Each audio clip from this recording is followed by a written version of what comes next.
It's Dave from Iron Blackbird Cycles. I do too many of these jobs, I'm going to have to change it to Iron Blackbird Cycles and Hot Rods.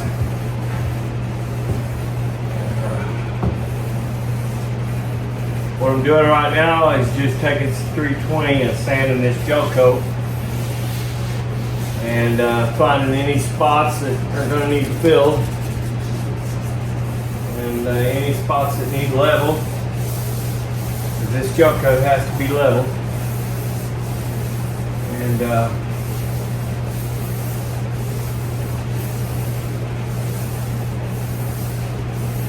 unfortunately, I'm feeling just a tiny bit of a dip right there. It's probably going to have to be sanded, leveled a little bit with a paint stick. Show you what I mean when I get to that point. I'm finding some spots on this firewall where the weld goes through, where they seamed it.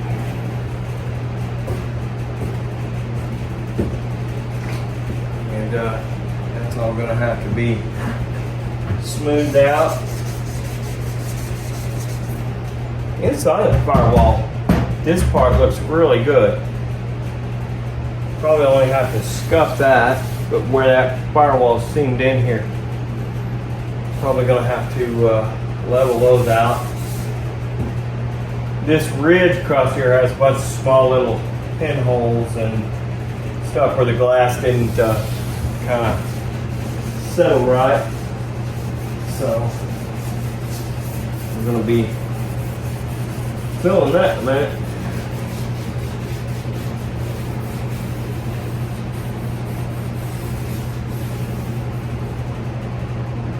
Spot down there needs to be ground on a little bit.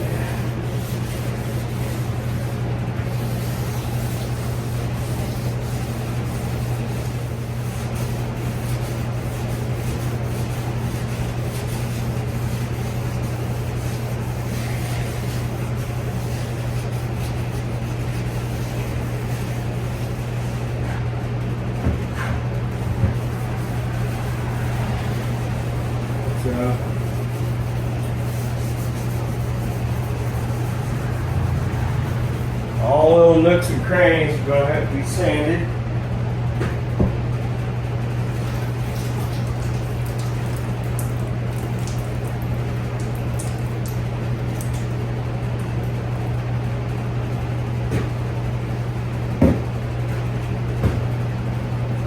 Then wipe down.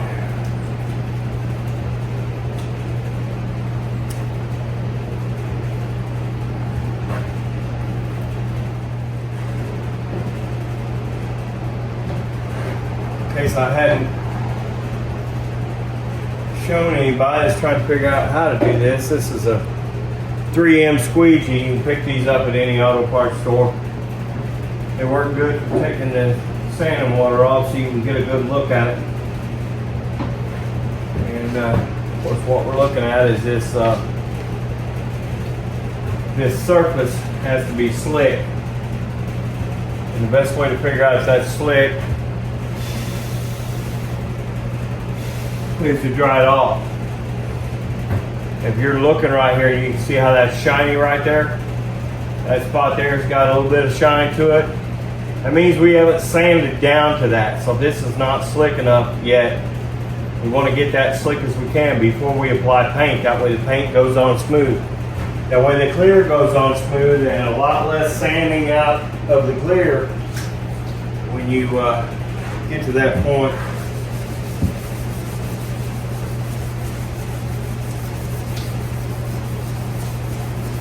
Over here I can see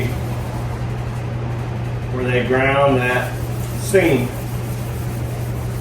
We got to make sure that seam is right.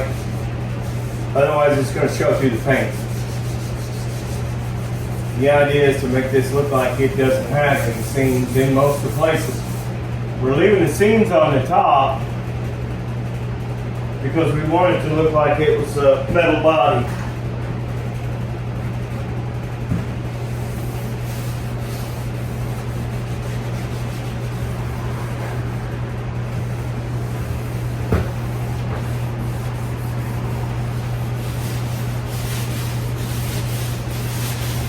You have to be careful with these glass bodies.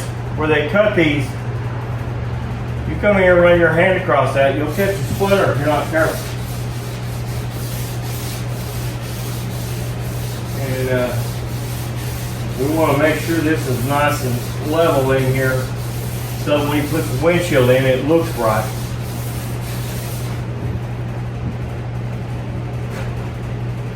Just out of curiosity, I want to see how this dash is going to sand.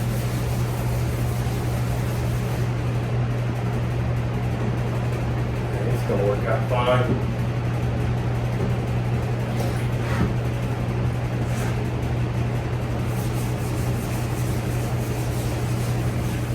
The edge where this door line is, you've got to make sure that's right as well. And around it a little bit. We don't want to leave those sharp edges anywhere.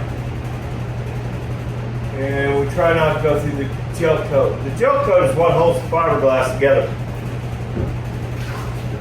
You can't just take fiberglass and paint over it. What will happen as this fiberglass stresses and gets older, it'll the little fingers of the glass will start popping out, and you'll see it. You'll also see it in the paint. So if we go through the gel coat anywhere, before we prime it, we'll have to put a little gel coat on it. So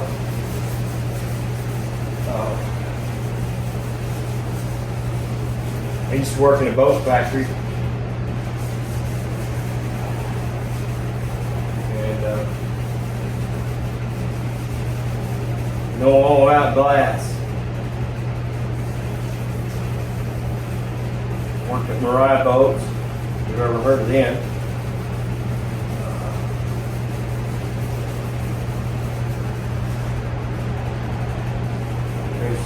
We're right here in southern Illinois. There's still a couple, 3 boat factories around here. I say that, actually there's Crown Line's still here. Mariah is out of business. During 08, 09, and before that, gas prices come up, and that's hard on the boat companies. Hard on a boat company. Because boats are not cheap to run on gas. So gas goes up, boat sales go down. Every little hook or cranny is going to have to be sanded. Anything that gets missed, it's going to be, paint's not going to want to stick to it that well. We want to make sure we get it all. And I'm sure I got 4 or 5 days of sanding on this thing, so a lot of times we're just going to let the camera run, and I'll cut a lot of it out so you guys don't have to watch every minute of me sanding the flat panels. But when it comes down to some parts that you need to see, just to make sure you know what's going on, and we'll make sure we leave those in the video. I'll give you a close-up in a minute, show you this ridge. That ridge up there is that seam through there has got to be worked, but that ridge, from where it goes into the mold, glass doesn't get all the way in every little spot. It's got to be filled. They make a special gel coat putty for that. Some of it we'll just use spot putty in if it's a small spot. If it's a big spot, I'll either fill it with what we call kitty hair fiberglass filler, made with small fiberglass strands. We'll either use that, or we'll, if it's real big, if it's small, we'll use a putty. It should be fine for it. We'll try to keep you guys informed on everything, because I know everybody's thinking about, man, I'd like to do one of those bodies. It don't take too much to make a frame, chassis, and I know Mustang front end put under it. Make your own 32, and the urethanes would bridge that. But the reason I'd like to get most of it out now is because once I spray the base coat on, base coat's pretty pretty thin. It's just the color pigment. And then when we shoot the clear on, if this is slick, that clear will lay slick. A lot less buffing, a lot less sanding to get this thing finished. So any amount of buffing that I can save on is time saved, money saved. We can get that. A couple guys on this sand and we'll knock this out pretty decent time. We got a crack right here. I have to give you a close-up of it. It's not necessarily a crack, but it's got to be sanded out. If it is a crack, it's going to have to be router, because you can't just fill a crack with something. As soon as I fill that crack and I paint over that, you'll see that crack. So what we have to do is take a Dremel and V that out a little bit, then put filler in it, sand it smooth. What I'm going to do is clean this off, dry it off. I'm going to take some 180, I'll turn the camera back on, we'll take some 180 of these welds through here.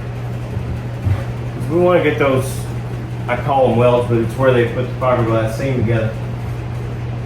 We want to get this looking pretty nice, even.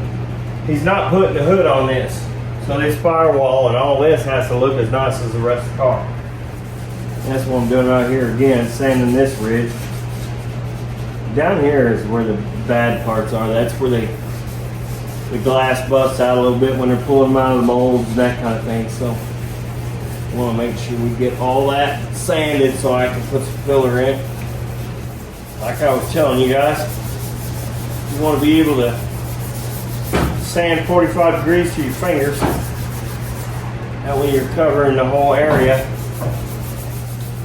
Also, what's in this gel coat is what they call mold print. Basically, maybe where the mold's not quite as finished as it should be. It'll leave a little bit of print in the gel coat. So that all has to be sanded slick. The difference between a car and a boat is the boat would just leave the gel coat on. Gel coat's waterproof. So you would take a buffer with some heavy compound and you could run a buffer over this and it would take all that print off. When we're dealing with painting something, we got to take all that print off with sandpaper. It's all got to come off with sandpaper, be sanded slick, and then you're ready to put paint on. This is kind of like using a really, really, really hard primer. You want to look at it that way. So what I'm doing here is I've got some 180 dry. I'm going to be putting spot coating in here in a little bit. And I don't want to have water down in those. So write it all off. I'm working this ridge on the inside there. Trying to get this, keep this ridge uniform. Where that weld is, doesn't really keep that real smooth, so we want to work that a little bit. What I'm doing is just making a round spot with this sandpaper. And I'm trying to work that gel coat back a little bit so that it matches the rest of the flare on this. Plus I'm also using it to go in there and get that sanded. Anywhere I see shiny, I know I haven't sanded yet, see? So, you notice, see some spots right there. Now this is where that weld, I keep saying weld, you'll just have to excuse me. This is where that seam in that glass is. And we want that to be pretty slick so that it looks like it's rolled metal. If we leave that seam in there and just paint over that, it's gonna look nasty. So, just like right up here. This is a mold mark right here. We're making sure we get that out.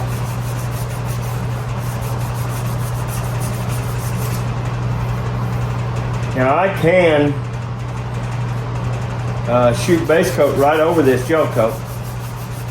and it'll stick just fine. I'm debating on shooting a primer on this whole car just to lighten it up. The car's going yellow. If you figure in the cost of paint, I would probably have to put double the amount of yellow paint on this to cover it. If I use a light gray or a white primer on this, or a 2K yellow primer, that yellow would go on easy, and we'd spend far less in paint than we will in by putting primer on it than we will if we try to shoot that yellow over this black. So that's going to have to be worked a little bit.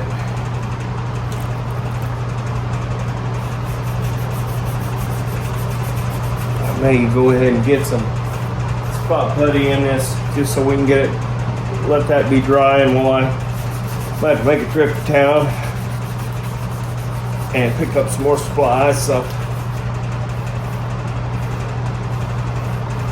we'll call Ryan here in a minute, see if he can pick some up on his way out, save me a trip so I can continue to work on this. But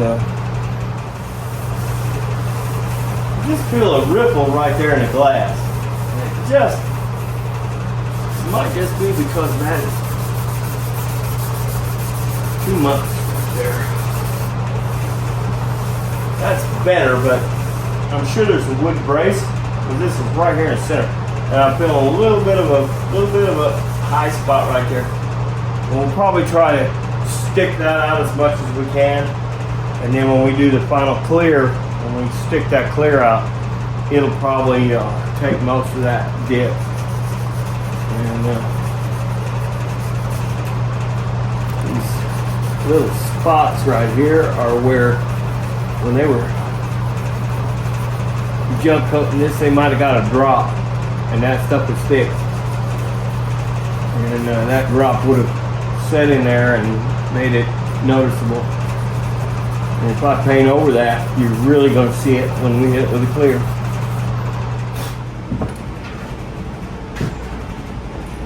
Well, what I'm doing right now is everywhere they cut this glass, it's got sharp edges. All that has to be rounded so that the paint will come around, adhere to it, and stay. Otherwise, you'll get paint that'll flake off this edge. So all this has to be done. And I do this by hand so I can feel what's going on. This is 80 grit flat file paper that I'm using.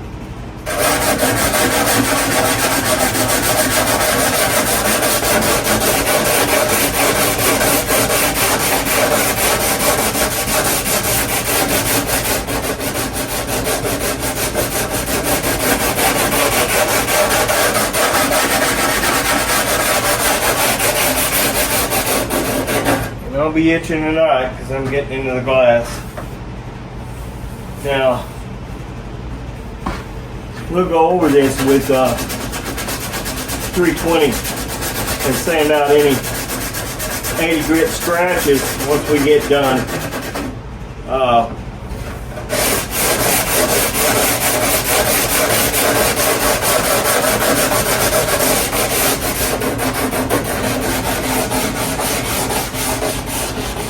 What I'm doing is coming in at about a 45-degree angle, and I'm just taking this edge off. Any edges that have a sharp cut on, we're rounding those nice and neat. Then I come along underneath it and go ahead and sand that glass under there.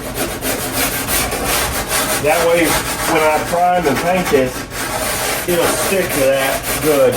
So.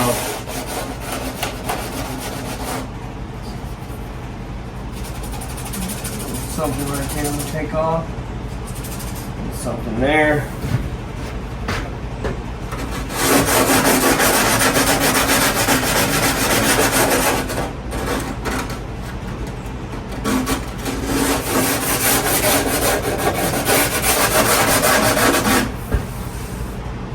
But you need to be able to run your hand down that without it catching on something. It needs to feel round. what I'm doing is going around this car so that I can make sure any edges are done before I even start on getting everything else done, because we got to make sure we don't get paint on this thing and all of a sudden figure out we've missed a spot. As you can see, that 80 grit will kind of level everything nice and easy there. And there again, I don't know if he's putting a bumper on the back of this. So I want to make sure that this area is sanded real good and ready to go. If this had been a real body, this pan would have been rolled over anyway. So we want to get as close to that as we can. I mean, it's a fiberglass body. Everybody knows it's a fiberglass body as soon as they see it. But if you can make it look at a glance like it might be a real body, you know, you'll get somebody's attention. That's feeling pretty good there. I don't like to take power tools to these. I don't like to take a DA to them. I don't like to take a flat file to them unless I have to, because that will take glass off too fast. I'd rather go along slow and make sure it's all the way I want it before I paint it. We've got a seam that runs through here as well. So what I want to do is try to level that seam now. That way when we go over it with the regular 320, it'll get even better. See, you can start to see where that seam's starting to show right there. If you notice in that seam, there's a bunch of little pinholes. Those are all going to have to be blown out with air and then puttied. So that's kind of what I'm working on right now, is figuring out where I got to put putty.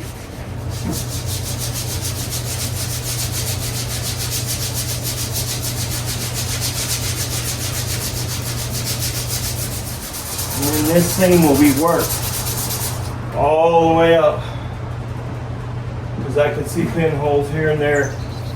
So we'll make sure we get that worked all the way up. Make sure we get those pinholes filled. As you can see where I'm working that weld seam right there, you can see where the seam's starting to show. But we've got it level. So now when we prime that, that'll all be good. I worked on this a little bit while ago off camera.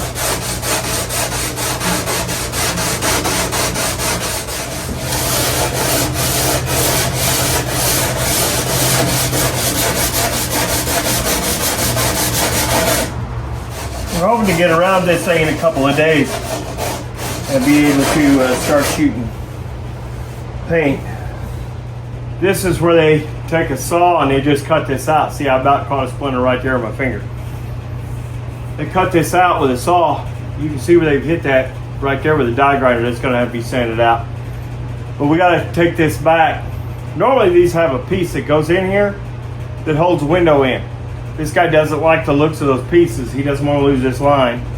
So he's actually going to butt the window up from the back side and put a piece on the interior to hold the window in, as opposed to doing it on the outside.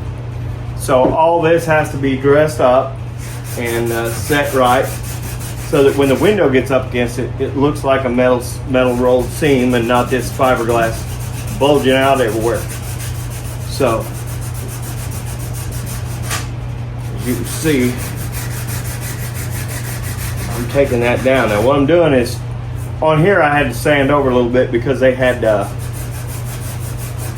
actually had hit it with a die grinder or something when they were cutting that saw or die grinder.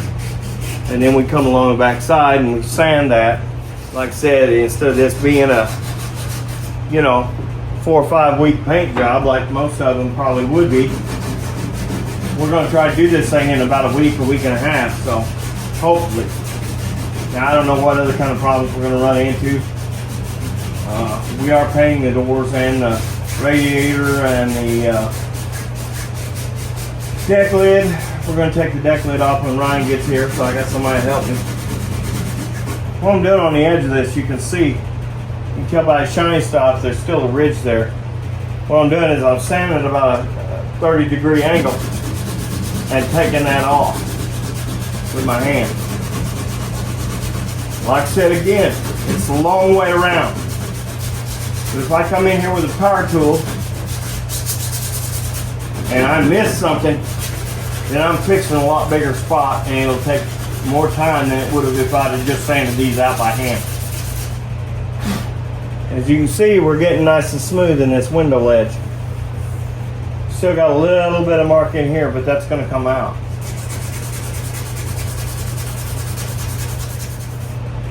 As you can see, that's a pretty big ridge in there, so that's going to take a little bit of work. We're starting to get it here. Y'all start donating to YouTube enough, I'll hire a camera guy.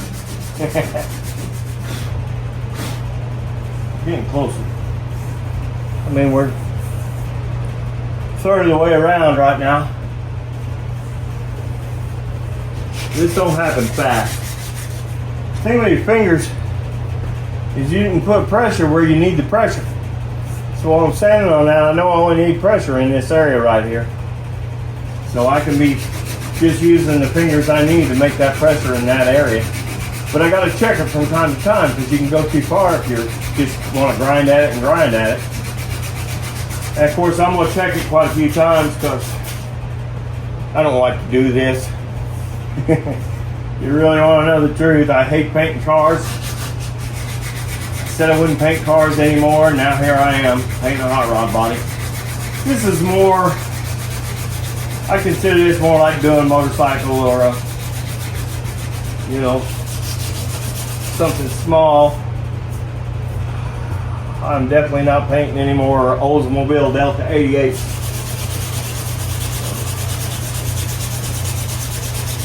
Or trucks or stuff like that. And I know I'm going to get calls for these bodies. As soon as this one's done and on YouTube, I'll start getting calls to do these bodies, and then I'm going to have to hire a couple of guys to just come in and help me do these bodies, train them. If we get around to one of the other windows, I'm going to show you what they look like before I start on them, so you understand more about what I'm doing. Myself and Ryan will be coming back over this with 320 and wet sanding this to slick these 80 grit scratches out, and we'll probably get a lot of that with that 320, so there's no need to put more scratches in the gel coat than I have to. So if you look right in there, you can see there's glass in this. If I just paint over that, you're going to see it. So this all has to come out. This ridge right here is what I'm working on right now.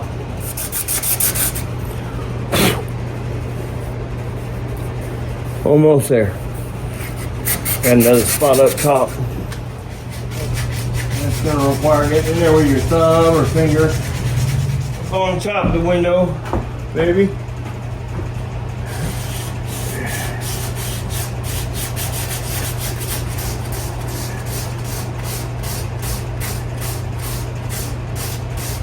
This corner's got a pretty good ridge on it.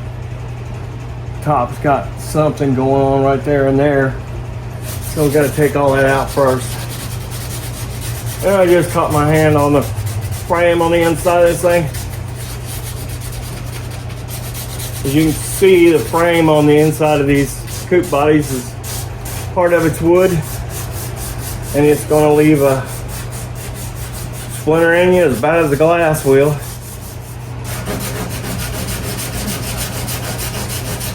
I'm working at a 45-degree angle on that ridge in there so that I'm not sanding away from the body. I'm sanding the ridge, and I'm also sanding the back side of that so that allow that glass to seam up real good and you won't have any leaks. After this, I got a windshield. I got the back window to do. It's a pretty good amount of work just getting this done. I just wanted you to kind of get an idea of what you're up against when you grab one of these bodies. Because when you look at them online, boy, they look nice and pretty like they're ready to go, but they're not.